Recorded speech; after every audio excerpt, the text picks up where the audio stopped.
on Furnished Apartments. Or, oh, you have some rooms to let. Mother! Well, what is it? There's a gentleman here about the rooms. Ask him in. I'll be up in a minute. Will you step inside, sir? Mother'll be up in a minute. So you step inside, and after a minute, Mother comes slowly up the kitchen stairs, untying her apron as she comes, and calling down instructions to someone below about the potatoes. Good morning, sir, says Mother, with a washed-out smile. Will you step this way, please?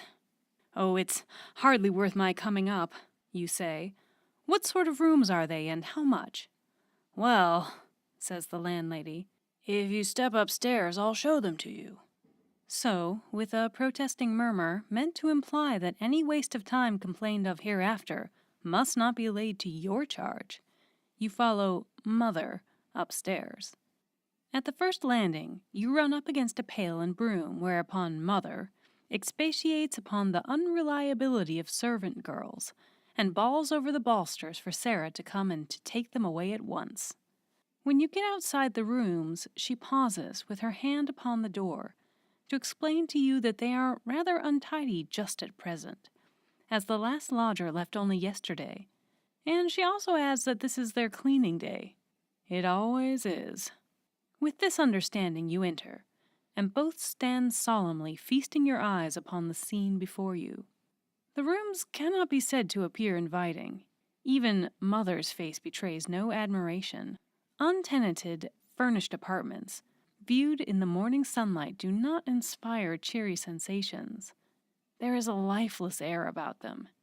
It is a very different thing when you have settled down and are living in them, with your old familiar household gods to greet your gaze whenever you glance up, and all your little knickknacks spread about you, with the photos of all the girls you have loved and lost ranged upon the mantelpiece, and half a dozen disreputable-looking pipes scattered about in painfully prominent positions, with one carpet slipper peeping from beneath the coal box and the other perched on the top of the piano, with the well-known pictures to hide the dingy walls, and these dear old friends, your books, higgledy-piggledy all over the place, with the bits of old blue china that your mother prized, and the screen she worked in those far bygone days, when the sweet old face was laughing and young, and the white soft hair tumbled in gold-brown curls from under the coal-scuttle bonnet. Ah, old screen, what a gorgeous personages you must have been in your younger days, when the tulips and roses and lilies, all growing from one stem, were fresh in their glistening sheen. Many a summer and winter have come and gone since then, my friend, and you have played in the dancing firelight until you have grown sad and gray. Your brilliant colors are fast fading now, and the envious moths have gnawed your silken threads. You are withering away like the dead hands that wove you. Do you ever think of those dead hands? You seem so grave and thoughtful sometimes that I almost think you do. Come, you and I, and the deep glowing embers, let us talk together. Tell me in your silent language what you remember of those young days, when you lay on my little mother's lap, and her girlish fingers played with your rainbow tresses. Was there never a lad near sometimes? Never a lad who would seize one of those little hands to smother it with kisses, and who would persist in holding it, thereby sadly interfering with the progress of your making? Was not your frail existence often put in jeopardy by this same clumsy, headstrong lad, who would toss you disrespectfully aside that he, not satisfied with one, might hold both hands and gaze up into the loved eyes? I can see that lad now through the haze of the flickering twilight. He is an eager, bright-eyed boy with pinching, dandy shoes, and tight-fitting smalls, snowy shirt frill and stock, and oh, such curly hair! A wild, light-hearted boy. Can he be the great, grave gentleman upon whose stick I used to ride cross-legged? The careworn man into whose thoughtful face I used to gaze with childish reverence, and whom I used to call Father? You say yes, old screen, but are you quite sure? It is a serious charge you are bringing. Can it be possible? Did he have to kneel down in those wonderful smalls and pick you up and rearrange you before he was forgiven, and his curly head smoothed by my mother's little hand? Ah, old screen! And did the lads and lassies go making love 50 years ago just as they do now? Are men and women so unchanged? Did little maidens' hearts beat under the same pearl-embroidered bodices as they do under Mother Hubbard's cloaks? Have steel casks and chimney-pot hats made no difference to the brains that work beneath them? Oh, time! Great Kronos, is this your power? Have you dried up the seas and leveled mountains and left the tiny human heartstrings to defy you? Ah, yes. They were spun by a mightier than thou, and they stretch beyond your narrow ken, for their ends are made fast in eternity. Aye, you may mow down the leaves and the blossoms, but the roots of life too deep for your sickle to sever. You refashion nature's garments, but you cannot vary by a jot the throbbing of her pulse. The world rolls round obedient to your laws, but the heart of man is not your kingdom, for its birthplace 1,000 years are but as yesterday. I am getting away, though, I fear, from my furnished apartments, and I hardly know how to get back. But I have some excuse for my meanderings this time.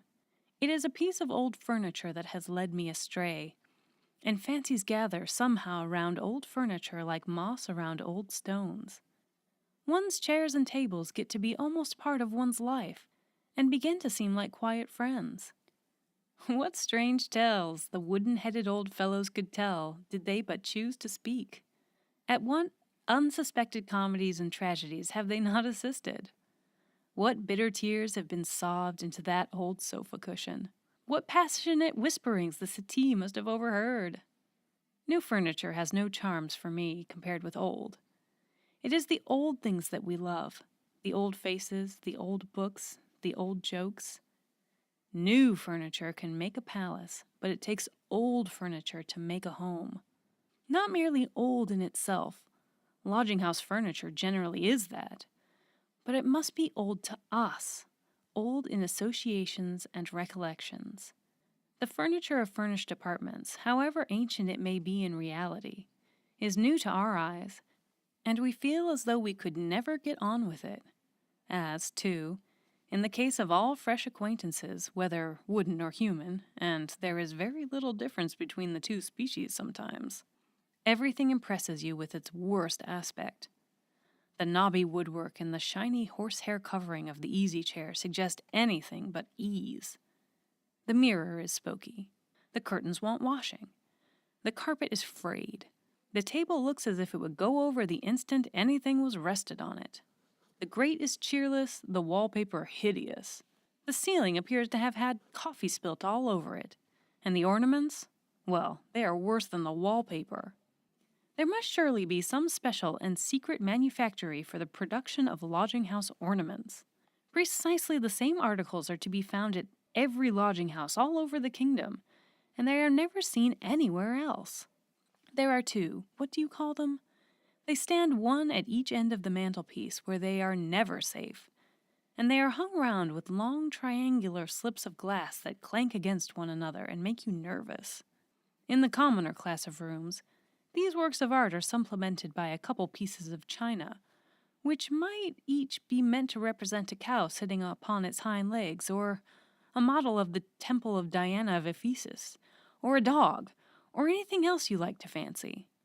Somewhere about the room, you come across a bilious-looking object, at which first you take to be a lump of dough left out by one of the children, but which, on scrutiny, seems to resemble an underdone Cupid. This thing, the landlady calls a statue. Then there is a sampler, worked up by some idiot related to the family, a picture of the Huguenots, 2 or 3 scripture texts, and a highly framed and glazed certificate to the effect that the father has been vaccinated, or is an odd fellow, or something of that sort. You examine these various attractions and then dismally ask what the rent is. "That's a rather good deal," you say, on hearing the figure. "Well, to tell the truth," answers the landlady with a sudden burst of candor, "I've always had, mentioning a sum good deal in excess of the first-named amount. "And before that I used to have," a still higher figure. What the rent of apartments must have been 20 years ago makes one shudder to think of. Every landlady makes you feel thoroughly ashamed of yourself by informing you, whenever the subject crops up, that she used to get twice as much for her rooms as you are paying. Young men lodgers of the last generation must have been a wealthier class than they are now, or they must have ruined themselves. I should have had to live in the attic. Curious that in lodgings the rule of life is reversed. The higher you get up in the world, the lower you come down in your lodgings. On the lodging house ladder, the poor man is at the top, the rich man underneath. You start in the attic and you work your way down to the first floor. A good many great men have lived in attics, and some have died there. Attics, says the dictionary, are places where lumber is stored, and the world has used them to store a good deal of lumber in it at one time or another. It's preachers and painters and poets, it's deep-browed men who will find out things, it's fire-eyed men who will tell truths that no one wants to hear. These are the lumber that the world hides away in its attics. Haydn grew up in an attic, and Chatterton starved in one. Addison and Goldsmith wrote in garrets. Faraday and De Quincey knew them well. Dr. Johnson camped cheerfully in them, sleeping soundly, too soundly sometimes, upon their trundle beds, like the sturdy old soldier of fortune that he was, inured to hardship and all careless of himself. Dickens spent his youth among them, Morland his old age, alas! A drunken, premature old age. Hans Andersen, the fairy king, dreamed his sweet fancies beneath their sloping roofs. Poor, way-hearted Collins leaned his head upon their crazy tables. Priggish Benjamin Franklin, savage, the wrong-headed, much troubled when he could afford any softer bed than doorstep. Young Bloomfield, Bobby Burns, Hogarth, Watts, the engineer. The roll is endless. Ever since the habitations of men were reared 2 stories high, has the garret been the nursery of genius. No one who honors the aristocracy of mind can feel ashamed of acquaintanceship with them. Their damp-stained walls are sacred to the memory of noble names. If all the wisdom of the world and all its art, all the spoils it has won from nature, all the fire that it has snatched from heaven, were gathered together and divided into heaps, and we could point and say, for instance, these mighty truths were flashed forth in the brilliant salon amid the ripple of light laughter and the sparkle of bright eyes, and this deep knowledge was dug up in the quiet study, where the bust of Pallas looks serenely down from the leather-scented shelves, and this heap belongs to the crowded street, and that to the daisied field, the heap that would tower up high above the rest, as high as a mountain above hills, would be the one at which we would look up and say, "This noblest pile of all, these glorious paintings and this wondrous music, these trumpet words, these solemn thoughts, these daring deeds, they were forged and fashioned amid misery and pain in the sordid squalor of the city garret. There, from their eyrie, while the world heaved and throbbed below, the kings of men sent forth their eagle thoughts to wing their flight through the ages. There, where the sunlight streaming through the broken panes fell on rotting boards and crumbling walls, there, from their lofty thrones, those rag-clothed Joves have hurled their thunderbolts and shaken, before now, the earth to its foundations. Huddle them up in your lumber rooms, O world. Shut them fast in and turn the key of poverty upon them. Weld close the bars and let them fret their hero lives away within the narrow cage. Leave them there to starve and rot and die. Laugh at the frenzied beatings of their hands against the door. Roll onward in your dust and noise and pass them by, forgotten. But take care lest they turn and sting you. All do not, like the fabled phoenix, warble sweet melodies in their agony. Sometimes they spit venom, venom which you must breathe whether you will or no, for you cannot seal their mouths, though you may fetter their limbs. You can lock the door upon them, but they burst open their shaky lattices and call out over the housetops so that men cannot but hear. You hound wild Rousseau in the meanest garret of the Rue Jacques, and jeered at his angry shrieks.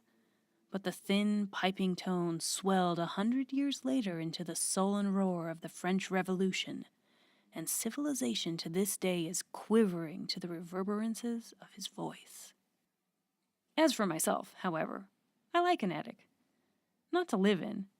As residences, they are inconvenient. There is too much getting up and down the stairs connected with them to please me. It puts one unpleasantly in mind of the treadmill. The form of the ceiling offers too many faculties for bumping your head and too few for shaving. And the note of the tomcat as he sings to his love in the stilty night outside the tiles becomes positively distasteful when heard so near. No, for living, give me a suite of rooms on the first floor of a Piccadilly mansion. I wish somebody would. But for thinking in, let me have an attic up 10 flights of stairs in the densest quarter of the city. I have all Herr Teufelsdrock's affection for attics. There is a sublimity about their loftiness. I love to sit at ease and look down upon the wasp's nest beneath, to listen to the dull murmur of the human tide ebbing and flowing ceaselessly through the narrow streets and lanes below. How small men seem! How like a swarm of ants sweltering in endless confusion on their tiny hill! How petty seems the work on which they are hurrying and scurrying! How childishly they jostle against one another and turn to snarl and scratch!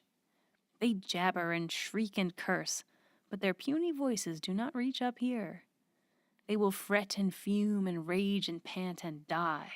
But I, mine Werther, sit above it all. I am alone with the stars. The most extraordinary attic I ever came across was one a friend and I shared once many years ago. Of all eccentrically planned things, from Bradshaw to the maze at Hampton Court, that room was the most eccentric. The architect who designed it must have been a genius, though I cannot help thinking that his talents would have been better employed in contriving puzzles than in shaping human habitations. No figure in Euclid could give any idea of that apartment. It contained 7 corners, 2 of the walls sloped to a point, and the window was just over the fireplace. The only possible position for the bedstead was between the door and the cupboard. To get anything out of the cupboard, we had to scramble over the bed, and a large percentage of the various commodities thus obtained was absorbed by the bedclothes. Indeed, so many things were spilled and dropped upon the bed that towards nighttime it had become a sort of small cooperative store. Coal was what it always had most in stock. We used to keep our coal in the bottom part of the cupboard, and when any was wanted, we had to climb over the bed, fill a shovelful, and then crawl back. It was an exciting moment when we reached the middle of the bed. We would hold our breath, fix our eyes upon the shovel, and poise ourselves for the last move. The next instant we, and the coals, and the shovel, and the bed would all be mixed up together. I've heard of people going into raptures over beds of coals. We slept in one every night, and were not the least stuck up about it. But our attic, unique though it was, had no means exhausted the architect's sense of humor. The arrangement of the whole house was a marvel of originality. All the doors opened outward, so that if anyone wanted to leave a room at the same moment you were coming downstairs, it was unpleasant for you. There was no ground floor. Its ground floor belonged to a house in the next court, and the front door opened direct upon a flight of stairs leading down into the cellar. Visitors, on entering the house, would suddenly shoot past the person who had answered the door to them and disappear down these stairs. Those of a nervous temperament used to imagine that it was a trap laid for them, and would shout murder as they lay on their backs at the bottom till somebody came and picked them up. It is a long time ago now since I last saw the inside of an attic. I have tried various floors since, but I have not found that they have made much difference to me. Life tastes much the same whether we quaff it from a golden goblet or drink it out of a stone mug. The hours come laden with the same mixture of joy and sorrow, no matter where we wait for them. A waistcoat of broadcloth or a fustian is alike to an aching heart, and we laugh no merrier on velvet cushions than we did on wooden chairs. Often have I sighed in those low-ceilinged rooms, yet disappointments have come neither less nor lighter since I quitted them. Life works upon a compensating balance, and the happiness we gain in one direction, we lose in another. As our means increase, so do our desires, and we ever stand midway between the two. When we reside in the attic, we enjoy a supper of fried fish and stout. When we occupy the first floor, it takes an elaborate dinner at the Continental to give us the same amount of satisfaction.